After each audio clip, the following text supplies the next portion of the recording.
Welcome to the Coast to Coast podcast brought to you by thelines.com. I'm your host, Nate Weitzer, flying solo here for a couple days this week as Josh Lander takes a much needed vacation after the All-Star break. I will be joined by Mo Nuara for a couple episodes here, and we will continue to bring you player props and best bets. So please like and subscribe. Check out thelines.com. Use the odds finder tool for getting the best juice available here for some of these player props that we're going to get right into here. I mean, Pascal Siakam is the first pick. The Pacers are on a back-to-back here. I'll go Pascal over 9.5 rebounds and assists, which is terribly juiced here, minus 125. If you want to add the points, you get 31.5 PRA at better odds there, or maybe you tack on one more if that's possible and go over 10.5 rebounds assists. The point is, like, Siakam's going to have an elevated usage here with the Pacers on a back-to-back, and Halliburton's still working his way back from the hamstring. I think, he's playing now 31 to 35 minutes as we come out of the All-Star break, and he only played 31 last night because it was a blowout win. This is Halliburton I'm talking about. But the Pacers still have to tread a little bit lightly with him.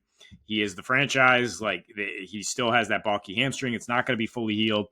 And that when he's been out or limited, like Siakam has stepped up and in his last 14, in fact, with Halliburton on that minutes restriction or out, averaging 6.7 rebounds, 4.4 assists, 7.1 potential assists. So definitely room for those peripherals to go up.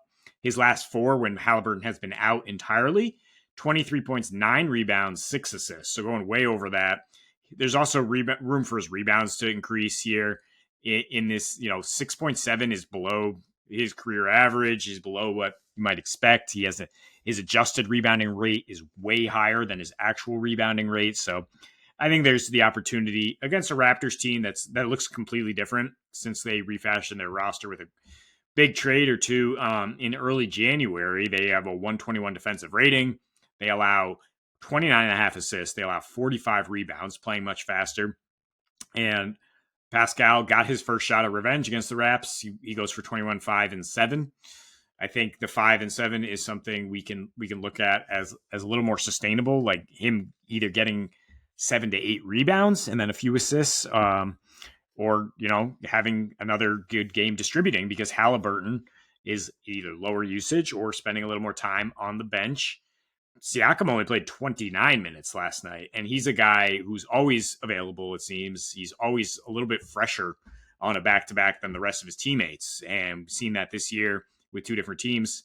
Highest usage, 26% when he's on a back-to-back, averaging 7 rebounds, 4.3 assists, also 23 points. Last year, he averaged 25 points, 8.3 rebounds, 6 assists on a 27% usage when he was on a back-to-back. So that's why I like him, in addition to the revenge factor, as we always know, and the fact that Toronto's just not very good defending power forwards, in part because they've traded away guys like Siakam and like pick number 2 here, Precious Achiuwa. Got to go back to the well. Love that we're getting some value after he only goes for 8-9 against the best team in the NBA, the Boston Celtics. And now you can get him at 22.5 points and rebounds for a guy who's been averaging a steady 14 and 10 for the last 2 weeks, last 10 games for the Knicks here, playing around 40 minutes per game, like clockwork. I mean, I guess if the Knicks completely demolish the Pistons here, he might not get 40-plus minutes, but this is Tibbs we're talking about, and he's going to play his guys. Like, if it's even remotely close, it's not like he has too many options as far as bigs. This Jericho Sims is borderline unplayable.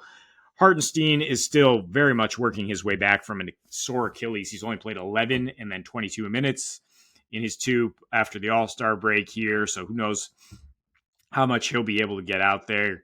We went through all the numbers with Precious, taking him on Friday. He did top his prop once again, getting about 25 points, rebounds, and now he's facing Detroit, which has given up the most points to power forwards in their last 30 games, most rebounds to centers in their last 7.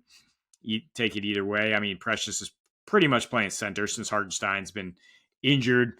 But I mean, Detroit is not going to shoot very well. There should be plenty of rebounding opportunities. Precious, him and Hartenstein, when they were both healthy, were top 5 in terms of rebound chances for a Knicks team that gets stops and has very defined roles. Like Jalen Brunson, DiVincenzo, they're not mixing it up for rebounds. It is on the front court to get those rebounds, secure the possession, get the stop. Detroit shooting 45% in their last 7 and allowing 45 rebounds per game. So I think it's pretty reliable here for Precious. Take the double-double bet if you want, because that's pretty much, we're looking at balanced points and rebounds here. But I think one way or another, he will get over this prop, bounce back from the lighter game against Boston, because this is a much, much easier matchup. So that is all the time we have for you today. As I said, we will be back each and every weekday. Don't miss a beat. We do not here at thelines.com. So until we see you next, happy betting.